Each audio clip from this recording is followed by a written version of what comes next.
Muy buenos días a todas y a todas. Continuando con el tema de isomería, vamos a terminar la última parte que nos ha quedado, que es estereoisomería. Muy bien. ¿Qué son estereoisómeros? Son aquellas sustancias donde los átomos presentan la misma conectividad, pero difieren en la configuración espacial. Según la relación que tengan entre sí, los vamos a dividir en dos grandes grupos, enantiómeros y diasterómeros. ¿Qué diferencia hay entre ellos? Bien, los enantiómeros tienen la particularidad que son imágenes especulares no superponibles, mientras que los diastereoisómeros no son imágenes especulares. Un ejemplo, pero muy claro y muy fácil de enantiómeros son nuestras manos. Observen. Esta es mi mano izquierda y esta es mi mano derecha. Perdón, tengo el dedo lastimado, pero igual lo van a poder observar. Si ustedes ponen un espejo en el medio de mis dos manos, una es la imagen especular de la otra, ¿verdad? ¿Sí? Y si yo las quiero superponer, no las puedo superponer nunca, sin cambiar la conectividad de los dedos. Observen, esta es imagen, o al revés, ¿no? Es lo mismo. Esta mano que tengo acá es imagen especular de esta otra mano. Ay, no sé cómo hacer para que vean. A ver que me corro. Imágenes especulares. Si yo las quiero superponer, es imposible, a menos que rompa un dedo y lo cambie de lugar. Bueno, ellas son enantiómeros. Ustedes practiquen en su casa con sus manos y van a ver que una es la imagen especular de la otra, pero que de ninguna manera las pueden superponer. Por eso las manos son enantiómeros. ¿Estamos de acuerdo? Los diasterómeros son todos aquellos estereoisómeros que no son enantiómeros, o sea, incluyen a los que nosotros vimos la clase pasada, que son los isómeros geométricos. Los isómeros geométricos, que son estereoisómeros, son diasterómeros, porque no son imágenes especulares no superponibles. ¿Estamos de acuerdo? Muy bien. Vamos a ver ahora cuáles son los isómeros ópticos. En los isómeros ópticos, en general, hay una diferente distribución espacial alrededor de un estereoisómero. Y no son superponibles. Entonces, van a ser enantiómeros. Antes de seguir, vamos a definir lo que es quiralidad. Si una molécula es quiral, entonces no va a ser superponible con su imagen especular. Las moléculas quirales no pueden tener plano de simetría. Las manos son quirales. La causa más común de la quiralidad en una molécula orgánica es la presencia de un átomo de carbono unido a 4 sustituyentes diferentes. En esto tenemos que ser cuidadosos porque no es la única causa de quiralidad. Hay otras causas de quiralidad que vamos a ver en un ratito que no son un átomo de carbono quiral. Un átomo de carbono quiral es aquel que tiene los 4 sustituyentes diferentes. ¿Estamos de acuerdo? Este carbono se llama quiral, estereocentro o centro asimétrico. Observemos en la transparencia, pero se me fue. Observemos en la transparencia. Acá tenemos un halometano, supongamos que la X es un cloro. Cuando hacemos la representación del carbono tetraédrico, nos queda, pero no sé, me pasa, soy media torpe, y se me va. Si nosotros podemos poner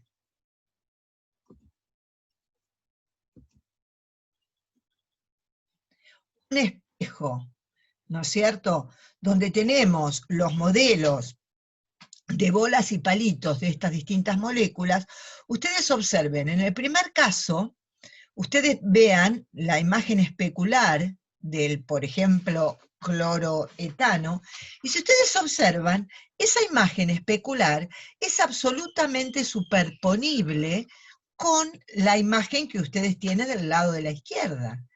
Lo mismo pasa si ustedes tienen dos sustituyentes diferentes. Observen, ustedes traten de superponer la imagen que tienen detrás del espejo con la que tienen delante y la van a poder superponer perfectamente. Pero en el caso de que los carbonos, de que el carbono S tenga los 4 sustituyentes diferentes, es imposible que las puedan superponer sin romper una unión, porque ustedes me van a decir, sí, bueno, si yo rompo una unión la puedo superponer. No, las tengo que poder superponer sin romper. Puedo girar, puedo hacer lo que ustedes quieran, pero no puedo romper una unión carbono-carbono. Entonces, sin romper una unión carbono-carbono, nunca las voy a poder superponer.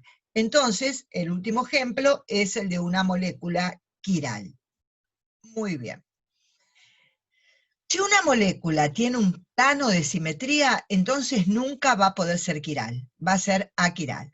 Por ejemplo, observen, nosotros acá tenemos dos moléculas, ¿no es cierto? Una es el ácido láctico y otra es el ácido propanoico.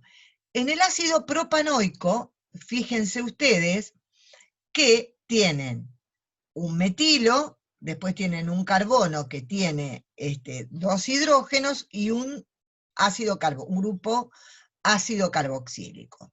Si ustedes observan, en esta molécula no tienen ningún carbono quiral. Y además, si ustedes trazaran un plano, tienen un plano de simetría en esta molécula. Observen que lo tienen dibujado a la izquierda. Entonces, esta molécula no es quiral. Del otro lado, ustedes tienen otra molécula que es el ácido láctico. Y si ustedes observan, en esta molécula es imposible tener el plano de simetría, porque fíjense que de un lado del plano de simetría tienen el OH y del otro lado van a tener el hidrógeno. Entonces, la molécula de la izquierda es una molécula aquiral, mientras que la de la derecha es una molécula quiral. Ustedes se dan cuenta perfectamente porque en la de la derecha tienen un carbono quiral y en la de la izquierda no existe carbono quiral alguno. Entonces, recién acabamos de decir que el ácido láctico es quiral, entonces su imagen especular no va a ser superponible. Por lo tanto, si nosotros ponemos un espejo, como ustedes ven acá en la representación, no lo podemos superponer. Estas dos moléculas, que son diferentes, son dos isómeros ópticos, se llaman enantiómeros. Entonces, los enantiómeros son aquellos isómeros, estereoisómeros, cuya imagen especular no es superponible. Vuelvo a repetir. Tienen que ser quirales. La quiralidad en esta primera instancia la estamos viendo a través de un átomo de carbono quiral, que es aquel que tiene los 4 sustituyentes diferentes. Entonces, estos dos son los dos enantiómeros. ¿En qué difieren? Van a tener la misma composición elemental, las mismas propiedades químicas. A veces pueden tener propiedades químicas distintas, pero en general lo que tienen diferente es o las propiedades biológicas o la desviación del plano de la luz polarizada. Este es un requisito. Ustedes estudiaron en física un polarímetro y vieron que hay sustancias que desvían el plano de la luz polarizada. Bueno, los enantiómeros por separado van a desviar el plano de la luz polarizada.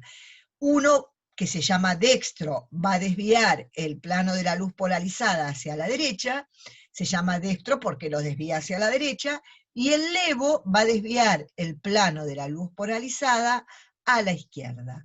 Ahora, si ustedes tienen una mezcla en partes iguales del isómero dextro y del levo, no se va a desviar el plano de la luz polarizada. Estos enantiómeros, chicos, tienen diferentes propiedades biológicas generalmente, a tal punto que, por ejemplo, ustedes van a la farmacia y compran ibuprofeno. Generalmente lo que ustedes están comprando es una mezcla del dextro y del levo ibuprofeno. Ahora, si ustedes van y compran el ibuprofeno, marca Bagó, no lo estoy diciendo por la marca, lo estoy diciendo simplemente porque es dextroibuprofeno, que es el que tiene la actividad óptica para el dolor de cabeza. Entonces, ustedes están comprando, o sea, ustedes van a decir, tiene nada más que 300 miligramos de ibuprofeno, me conviene otro que tiene 600 miligramos. Es lo mismo, porque va a tener 300 miligramos del principio activo, que es el dextroibuprofeno. ¿Estamos de acuerdo? Se llama Cefalex, ustedes han comprado Cefalex un montón de veces, hay otros, ¿eh? Yo digo esto porque en este momento me estoy acordando, nada más. ¿Estamos de acuerdo? Bien. Entonces recuerden, las propiedades de los enantiómeros biológicas son diferentes. A veces uno solo de los dos es el que tiene el principio activo. Bueno, y acá yo hoy les hablé de las manos, las tienen ejemplificadas, la mano derecha y la mano izquierda, que son quirales. Entonces, cualquier objeto puede ser quiral, y es quiral cuando su imagen especular no es superponible con la otra, por ejemplo, la mano derecha y la mano izquierda. Ahí tienen el ejemplo de una silla. Muy bien. Definamos ahora qué es un estereocentro.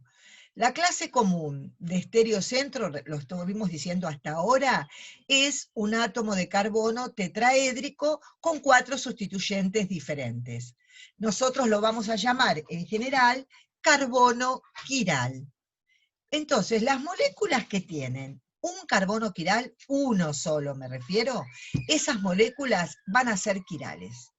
Yo estoy absolutamente seguro que esa molécula es quiral porque tiene un carbono quiral.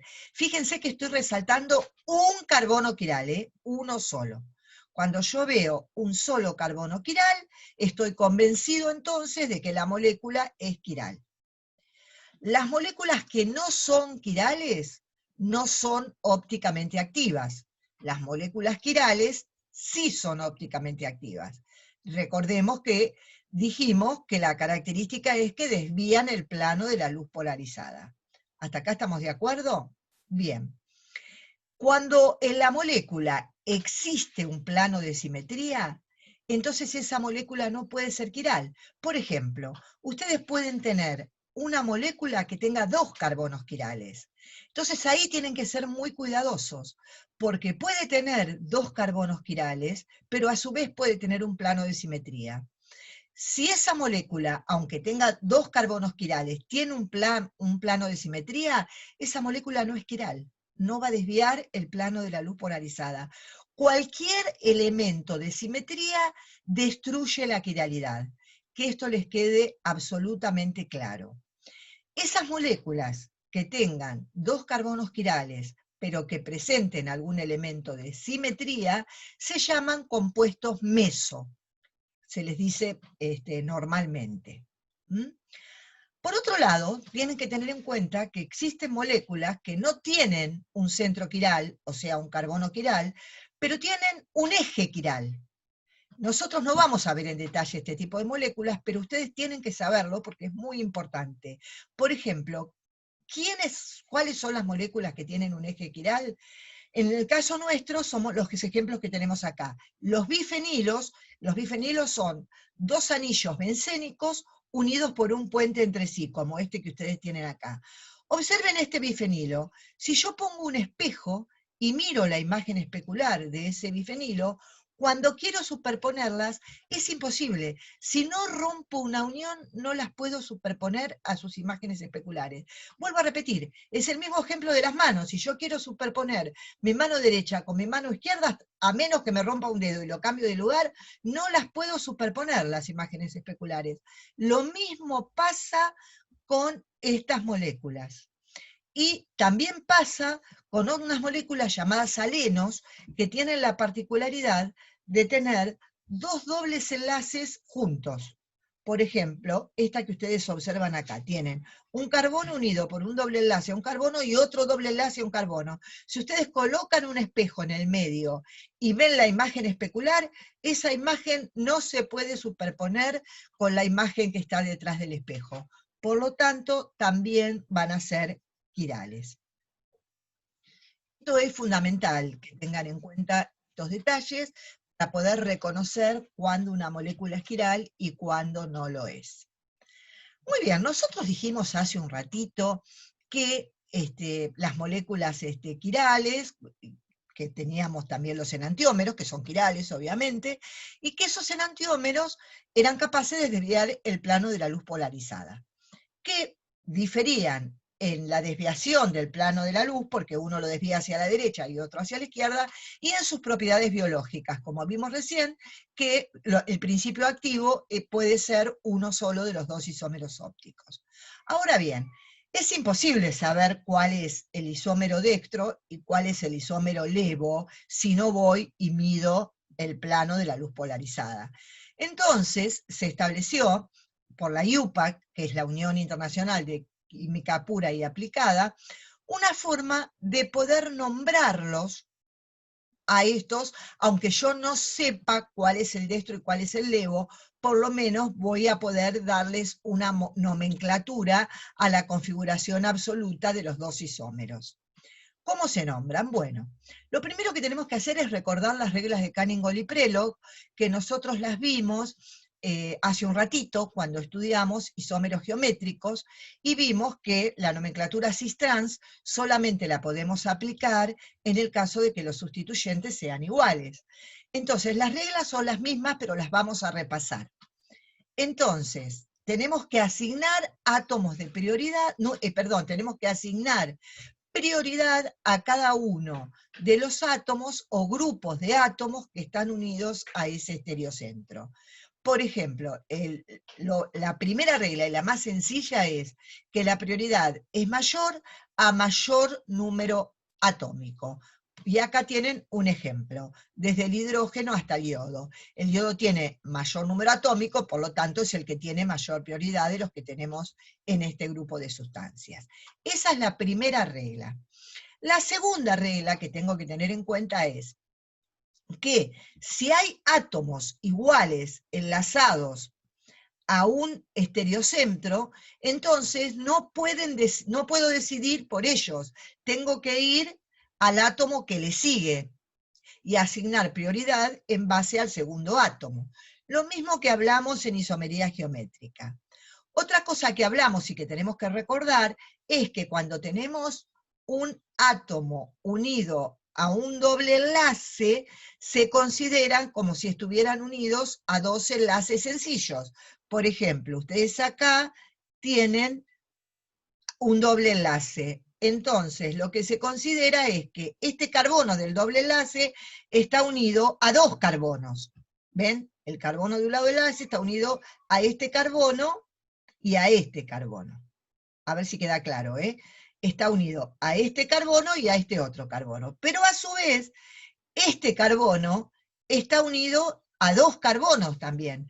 Entonces, este carbono va a estar unido a este carbono y tengo que agregarle un carbono porque tiene que estar unido a dos carbonos por el doble enlace.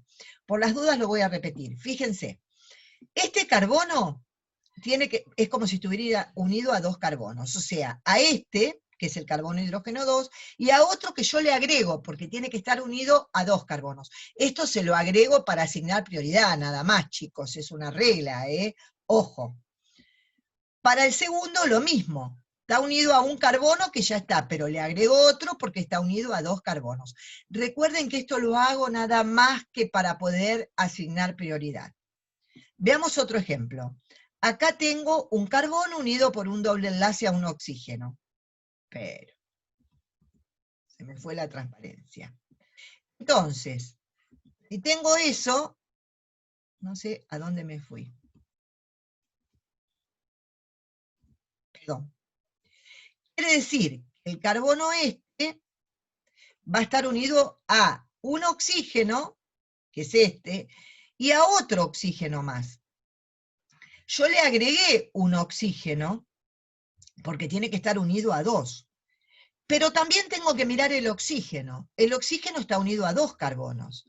O sea, el oxígeno está unido a este carbono, pero yo le tengo que agregar uno, porque está unido por la doble unión también a 2 carbonos, para asignar prioridad, vuelvo a repetir. ¿Se entiende?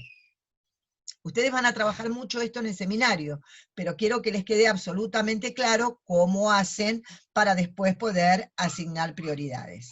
¿Estamos de acuerdo? ¿Por qué esto es importante? Ustedes supongan que hubieran tenido en lugar de un aldehído, un diol. O sea, un carbono, para comparar, comparemos el aldehído con un diol. O sea, un carbono unido a 2 OHs. ¿No es cierto?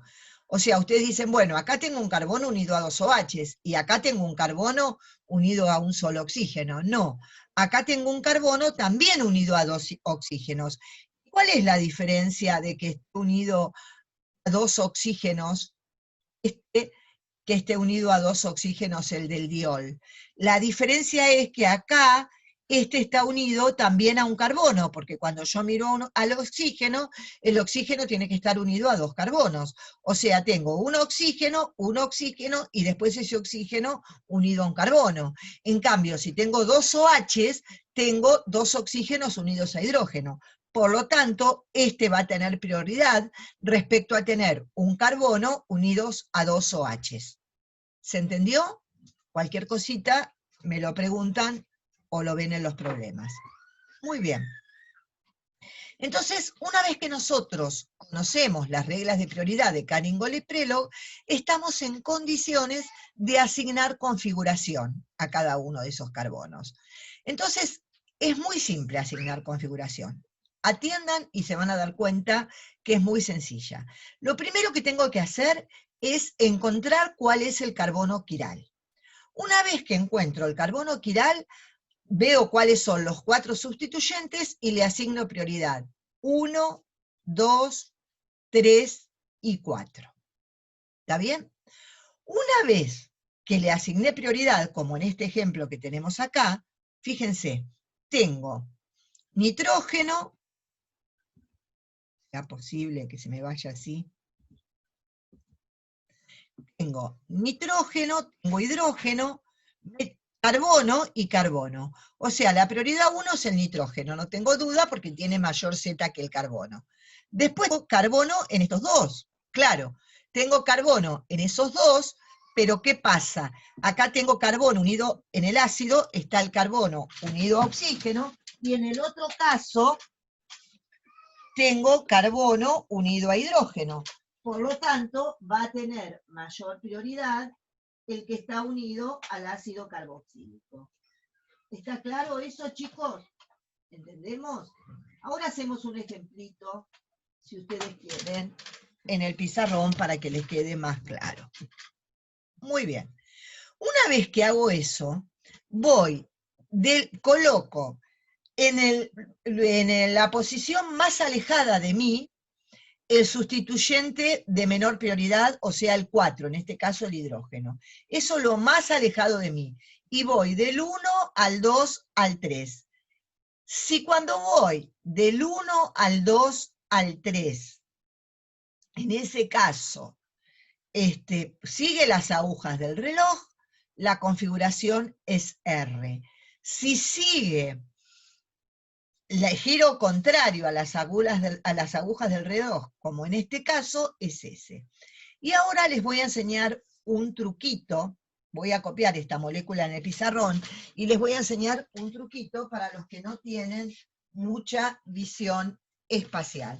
Para los que tienen visión espacial, lo van a hacer directamente. Yo voy a dibujar acá en el pizarrón esa molécula, donde acá tenemos un hidrógeno, acá tenemos un NH2, acá tenemos un carbono hidrógeno 3,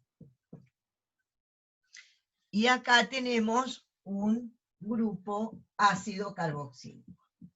Esta es la molécula nuestra. Voy a dejar de compartir pantalla para que puedan ver bien el pizarrón. A ver si ven bien el pizarrón. Lo acerco un poquito. Creo que ahí se ve perfectamente el pizarrón. Muy bien. Recién yo les dije, para repasar, que yo le había dado prioridad 1 al nitrógeno, porque tiene un Z mayor que el carbono. Este está unido a 2 oxígenos, mientras que este está unido al hidrógeno, entonces tiene prioridad 2, carbono e hidrógeno tiene prioridad 3, y el hidrógeno tiene prioridad 4. Entonces, ¿cómo hago yo? Los que tengan misión espacial lo van a hacer directamente. Yo les explico para aquellos que les cueste ver la molécula en el espacio. Yo me pongo chiquitita entre las dos uniones que están en el mismo plano. Y estas van a ser mis brazos. Entonces me va a quedar esto. Esos son mis brazos. Ahora, la línea llena significa que está para adelante del plano. Y esta línea significa que está para atrás. La que está para atrás la pongo abajo, y la que está para arriba lo pongo arriba. Y ahora asigno las configuraciones. Este dijimos que era el 2, este es el 3, este es el 4, y este que está acá es el 1. Muy bien, para poder determinar la configuración de esta manera, siempre el 4 me tiene que quedar abajo o arriba, es lo mismo. Entonces, voy del 1 al 2 y al 3. Fíjense que voy en contra de las agujas del reloj. Por lo tanto, la configuración de este carbono va a ser S. ¿Se entendió? Se los dejo para que lo miren un ratito antes de volver a compartir pantalla. Muy bien. Vamos a volver a compartir pantalla.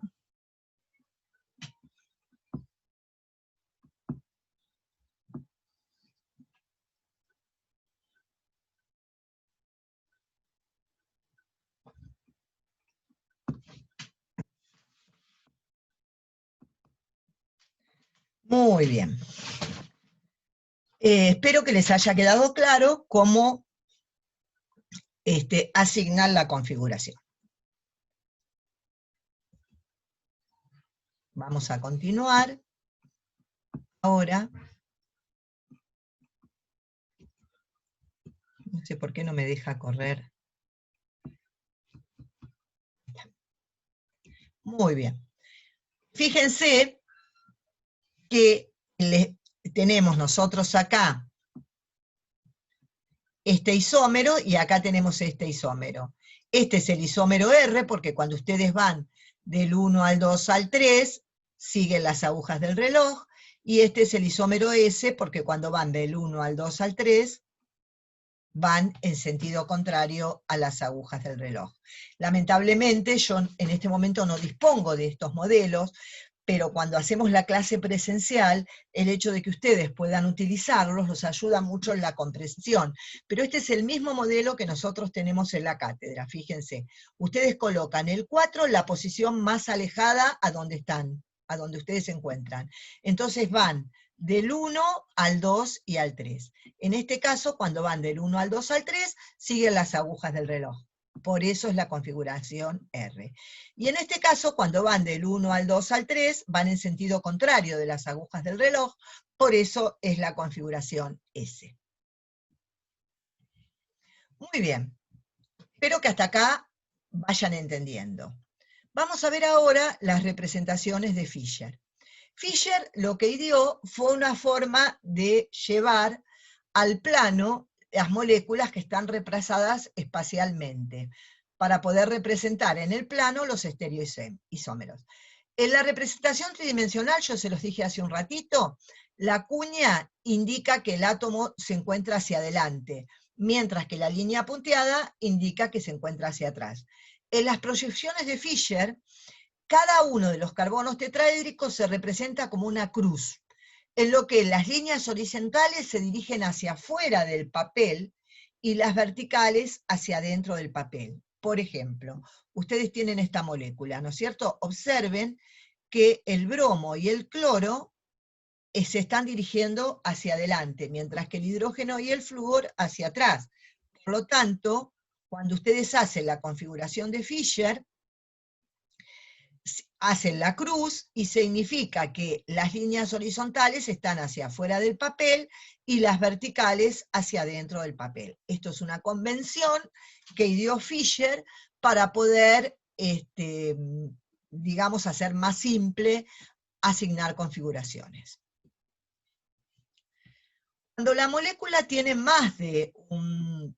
perdón, acá tienen otro, ¿no? Tienen esta molécula, que este es el modelo de bolas y palitos que tenemos nosotros, que yo les decía recién en el laboratorio, ¿no es cierto? Pero no sé por qué, por qué se me va.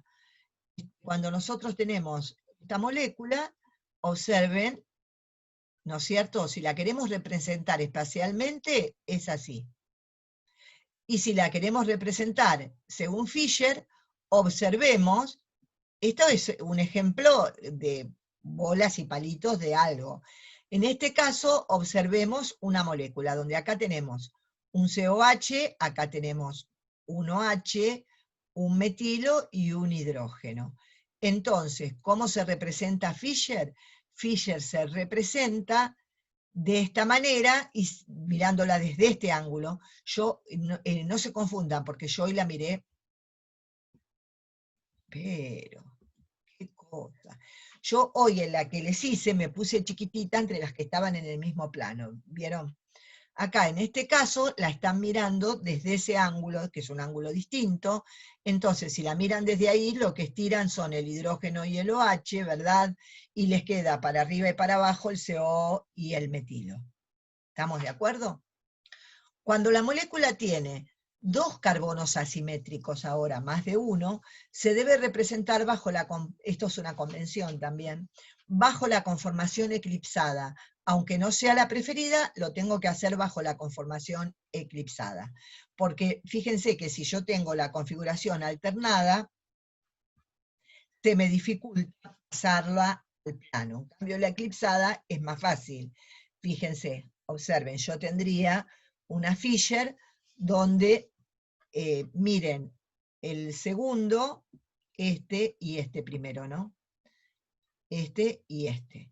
Donde ustedes están teniendo el ácido carboxílico, que es el azul, lo están teniendo hacia arriba, y hacia abajo están teniendo el metilo, que es este. Y después los dos OHs, que son estos, los están teniendo aquí, y de este lado tienen los dos hidrógenos. ¿Se dan cuenta? Entonces, cuando lo pasan a Fischer es muy sencillo. Si nosotros la proyección de Fischer la giramos 180 grados, ¿qué quiere decir girar 180 grados? Fíjense, yo tengo esta configuración que es S, ¿no? Entonces, girarla 180 grados significa no acá, esto es 90. Girarla a 180 grados significa girarla 180 grados, o sea, en este caso, yo tengo el OH, lo giro 180 grados, lo paso a tener de este lado, el metilo lo paso a tener arriba y el hidrógeno abajo. Si ustedes se fijan, no cambió la configuración, sigue siendo configuración S, sin ningún problema, porque les queda siempre, fíjense, el hidrógeno arriba o abajo. Ahora, si ustedes giran 90 grados nada más, o sea, esta configuración S, el OH lo pasan acá, ¿me siguen?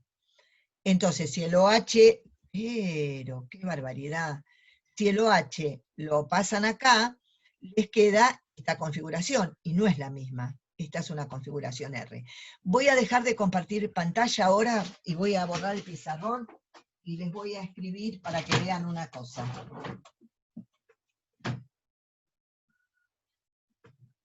Yo voy a escribir acá, si ustedes me permiten, esa misma molécula, donde ustedes tienen un hidrógeno o H metilo,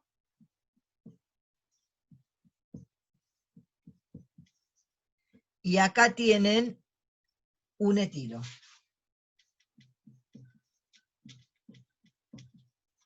Bien. Voy a dejar de compartir pantalla un segundito. Y vamos a observar. Entonces dijimos, yo voy a girar 90 grados la molécula. O sea, giro 90 grados. Si yo giro 90 grados, este oxidrilo lo paso acá, 90 grados, ¿no? Entonces el hidrógeno viene acá, el etilo viene acá, ¿y qué me falta? El metilo. Esto es un giro de 90 grados. Vamos a hacer ahora abajo un giro de 180 grados, partiendo de la misma.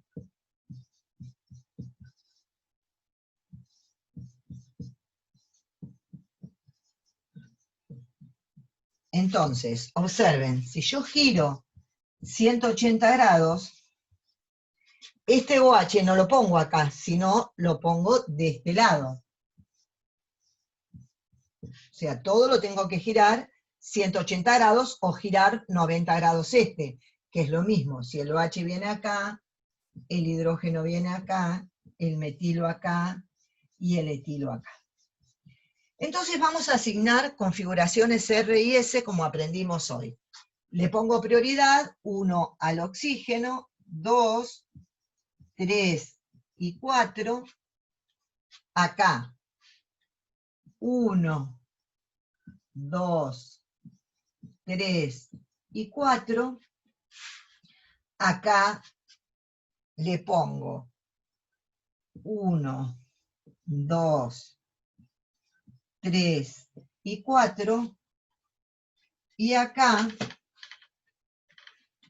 le pongo 1, 2, 3 y 4. Entonces, para asignar configuración dijimos hoy, voy a ir del 1 al 2 y al 3 olvidándome de 4. Esto tiene configuración S. ¿Estamos de acuerdo? En este caso voy del 1 al 2 y al 3. ¿Y qué configuración tiene en este caso? No, perdón, no lo puedo hacer así. Ese es el problema en este caso. No lo puedo hacer así, voy a esperar y se los voy a explicar. ¿Por qué? Porque siempre el de menor prioridad tiene que estar situado arriba o abajo, o sea, en la posición más alejada del observador. Acá lo puedo hacer porque tengo el hidrógeno arriba, entonces va a ser 1, 2 y 3. También es configuración S. Acá tengo el hidrógeno abajo, entonces también lo puedo hacer del 1 al 2 y al 3, y también tengo configuración S. En el caso de arriba, ya que estoy, se los voy a explicar, no puedo, pero vamos a ver cómo podemos hacerlo. ¿Vieron ustedes que si nosotros giramos 180 grados, llegamos a la misma molécula que teníamos antes, a la misma configuración, S? ¿Cómo hago para ver cuál es la configuración de esta? Porque cuando giro 90 grados no es la misma. Entonces, como sé que si giramos 180 grados la configuración va a ser la misma, quiere decir, dice la regla, que para poder determinar la configuración cuando el hidrógeno no está ni arriba ni abajo, tengo que hacer dos cambios en la molécula. Vamos a ver. Esta es la molécula que yo no lo tengo ni arriba ni abajo, y vamos a ver qué pasa cuando yo hago los dos cambios en el plano. Fíjense, voy a poner simplemente los órdenes de prioridad. Esta molécula dice que tengo 1, 2, 3 y 4. Recuerden que yo tengo que tener el 4 abajo para poder asignar la configuración. Entonces, hago un cambio, cualquier cambio. Por ejemplo, cambio el 1 por el 3. O sea, acá pongo el 1 y acá pongo el 3. Puedo cambiar el que quiera, pero lo que necesito tener abajo es el 4. Entonces, el segundo cambio, sí o sí, o el primero, va a ser el 4 abajo. Cambio el 4 por el 2, el 3 y el 1. Y entonces me fijo si gira como las agujas del reloj o al contrario. Gira igual que las agujas del reloj, entonces este es el isómero R. Quiere decir que si giro 90 grados, obtengo el enantiómero. Y si giro 180 grados, obtengo el mismo compuesto. Vamos a compartir pantalla nuevamente.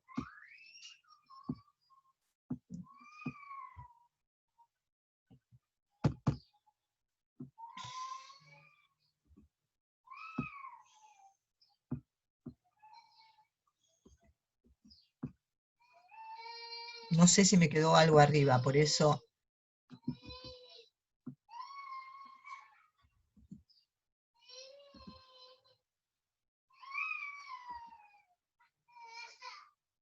Estábamos acá, donde veíamos la diferencia de los giros. Bien, ¿qué pasa cuando en la molécula hay más de un estereocentro? Entonces, si en la molécula hay n estereocentros, entonces son posibles como máximos 2 a la n estereocentros. Si hay un solo estereoisómero, o sea, con n estereocentros hay 2 a la n posibles estereoisómeros. Si hay un solo centro, 2 a la 1 es 1, entonces va a haber 2 estereoisómeros. Si hay 2 estereoisómeros, el máximo es 4. ¿Estamos de acuerdo? Por ejemplo, ustedes acá tienen el 2,3,4 trihidroxibutanal. Ustedes observen que tienen 2 estereocentros, ¿no es cierto? Entonces, ¿qué quiere decir? Que ¿cuántos isómeros voy a poder tener como máximo? 4. Entonces, escribo uno con su enantiómero. Pero a su vez, puedo tener uno que, este que está acá, tiene los 2 OHs, ¿no es cierto?, a la derecha. El enantiómero tiene los 2 OHs a la izquierda, pero puedo tener uno que tenga un OH a la derecha y uno a la izquierda. Entonces tengo 2 posibles pares de enantiómeros. Incluso son compuestos distintos. Esta es la eritrosa y esta es la triosa. O sea, tengo la posibilidad de escribir 4 estereoisómeros. Fíjense que estos dos son enantiómeros entre sí y estos dos son enantiómeros entre sí, mientras que este o con este son diasterómeros. Lo mismo este o cualquiera de estos con estos dos. Son enantiómeros estos dos entre sí, y estos dos son enantiómeros entre sí, pero cualquiera de ellos con el otro son diasterómeros. Muy bien. Y yo tengo, en este caso, el ácido tartárico, ¿no? Fíjense que el ácido tartárico, ustedes tienen 2 estereoisómeros, ¿verdad? 2 posibles estereoisómeros. Entonces, escriben la imagen especular, entonces tienen este enantiómero. Cuando van a escribir los otros, o sea, fíjense que en este tienen un OH de un lado y otro OH del otro. Cuando escriben el que tiene los 2 OH del mismo lado, se encuentran que tiene un plano de simetría. Entonces, de estos, no puedo escribir, no puedo escribir un enantiómero, es un solo compuesto del mismo. Este se llama compuesto meso. Entonces, por más que el máximo sean 4, en este caso solo hay 3 estereoisómeros. Este par de enantiómeros y el compuesto meso. Recordemos que el compuesto meso tiene centros quirales, pero tiene un plano de simetría que rompe la quiralidad. Los compuestos meso no presentan actividad óptica. Ejemplo de compuestos mesos, bueno, tienen acá que cuando tienen un plano de simetría, por ejemplo, como en estos casos, no presentan actividad óptica, no son quirales, entonces se llaman compuestos meso. Muy bien. Recordemos que los diasterómeros son todos aquellos estereoisómeros que no son enantiómeros, o sea, cuando no son imágenes especulares uno de otro. Lo hemos dicho varias veces, pero lo repetimos nuevamente. Entonces, observemos este cuadro, donde tenemos el 3-bromo, 2-butanol. Entonces, observemos, tenemos este y su imagen especular. O sea, este es ¿Cómo hago yo cuando tengo dos centros? Primero calculo la configuración del de arriba y después de la del de abajo. Por eso tengo que decir que en el carbono 2 es S y el carbono 3 es R. Por eso la configuración de este es 2S, 3R. Y se va a llamar 2S, entre paréntesis, coma, 3R, entre paréntesis, guión, 3-bromo, 2-butanol. Lo mismo, pero nada más que va a ser 2R, 3S. Muy bien, estos son enantiómeros, pero a su vez, estos que tengo acá, donde el bromo queda en el mismo lugar, pero el OH va al otro lado, son diásteros, porque no son imágenes especulares. Y lo mismo pasa con este. Y estos dos son enantiómeros entre sí, pero a su vez, este es diasterómero. Con este es diasterómeros entre sí, este es diasterómero con este. Este cuadro les muestra claramente cuál es la relación entre los distintos estereoisómeros del 3-bromo, 2-butanol. Muy bien. La luz que nosotros vemos normalmente no es la luz, es luz no polarizada. ¿Por qué? Porque vibra al azar en cualquier dirección. La luz polarizada en un plano se compone de ondas que solo van a vibrar en un plano. Cuando esa luz polarizada pasa a través de una solución que tiene un compuesto quiral, hace que el plano de la luz se desvíe hacia un lado o hacia otro. A esta propiedad se le denomina actividad óptica. Y de ahí el nombre original de estos isómeros, que se llamaban isómeros ópticos o sustancias ópticamente activas. Los enantiómeros solo se diferencian en que hacen girar el plano de la luz polarizada en la misma proporción, pero en direcciones opuestas. Bueno, acá tienen las propiedades, por ejemplo, observen que las propiedades de los dos enantiómeros del ácido láctico son exactamente las mismas, solo que el ángulo que desvía la luz polarizada, en un caso tiene signo positivo y en otro caso tiene signo negativo. El signo positivo es en el de estrógiro y el signo negativo en el levógiro. Acá tienen el esquema de un polarímetro, que se los dejo para que ustedes lo observen, que es el instrumento que se utiliza para medir la desviación de la luz polarizada. Observen que la luz pasa a través de un monocromador, ese monocromador selecciona la luz amarilla de emisión, o sea, la línea D, y un polarizador que solo deja pasar las ondas que oscilan en un plano. Esta luz polarizada entonces pasa por la celda que contiene la solución del compuesto, y si la sustancia tiene actividad óptica, el plano de la luz va a girar. Mediante un segundo filtro, que se puede girar hasta que se observa la máxima cantidad de luz, se puede medir la rotación. Solamente entonces los compuestos quirales van a presentar actividad óptica y van a girar de plano de la luz polarizada.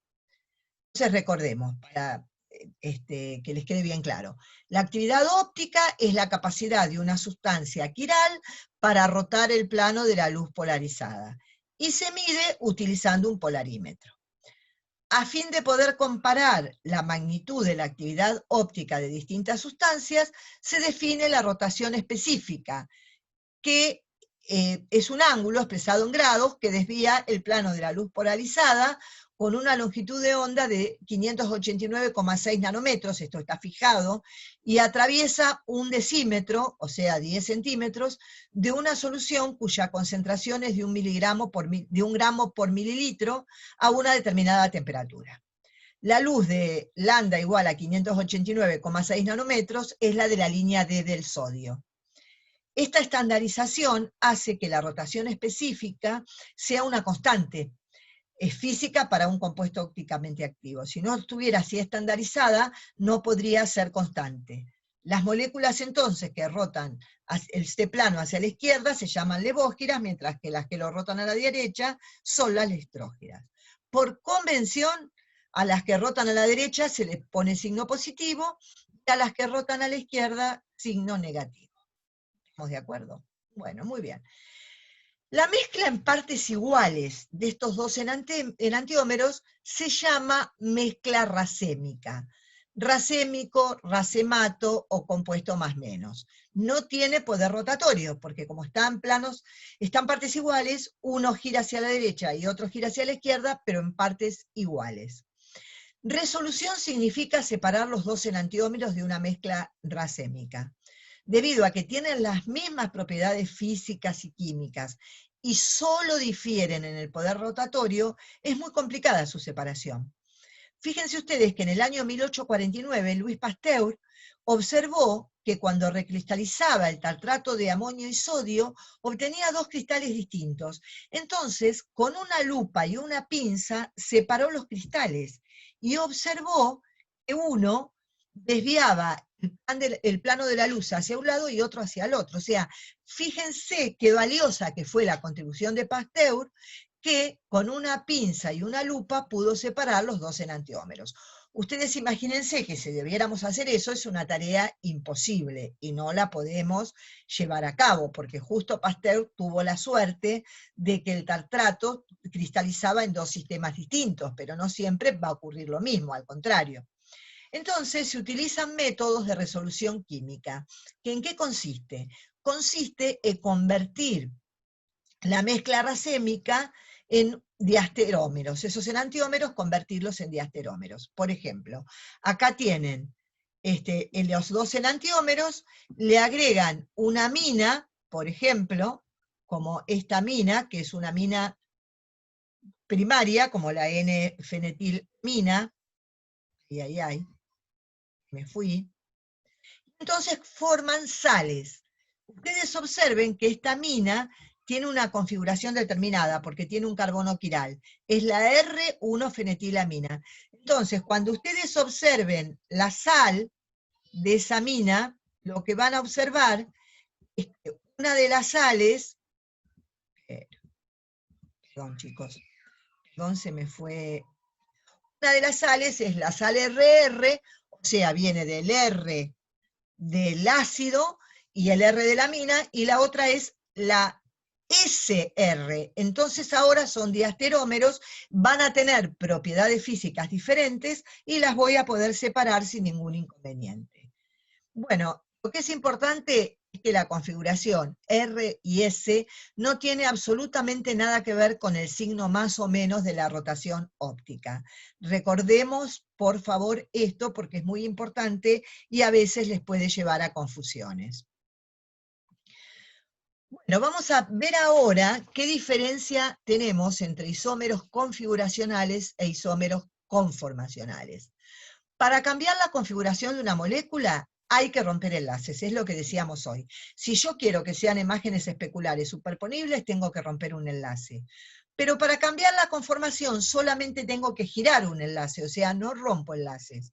Las conformaciones son fácilmente interconvertibles. ¿Por qué? Porque la barrera energética es muy pequeña. Por lo tanto, todas las conformaciones pertenecen a la misma molécula. Los isómeros de estrógeno y levógeno pueden separarse y colocarse en frascos diferentes. En cambio, los conformeros es imposible de aislarlos.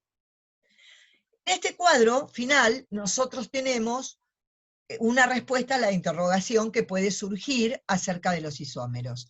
A ver, tengo dos compuestos, quiero saber si son isómeros. Entonces, lo primero que me pregunto es, ¿tienen la misma fórmula molecular? Si no tienen la misma fórmula molecular, ya descarto que sean isómeros. No son isómeros. Si tienen la misma fórmula, son isómeros. Ahí me fijo. ¿Tienen la misma conectividad? Sí o no. Si no tienen la misma conectividad, son isómeros constitucionales. Si tienen la misma, son estereoisómeros, porque van a diferir en la distribución espacial. Dentro de los estereoisómeros, ¿son convertibles por rotación en torno a un enlace simple carbono-carbono? La respuesta puede ser sí o no. Si es sí, estoy hablando de conformeros. Si es no, estoy hablando de isomería configuracional. Dentro de la configuracional, ¿hay un doble enlace? ¿Es producida por un doble enlace? Si la respuesta es sí, hablo de isomería geométrica. Si la respuesta es no, hablo de isomería óptica. Dentro de la isomería óptica, ¿son los compuestos imágenes especulares no superponibles? Si la respuesta es no, son diasterómeros. Si la respuesta es sí, son enantiómeros. Bueno, con esto hemos finalizado nuestra teoría de isomería. Espero que hayan entendido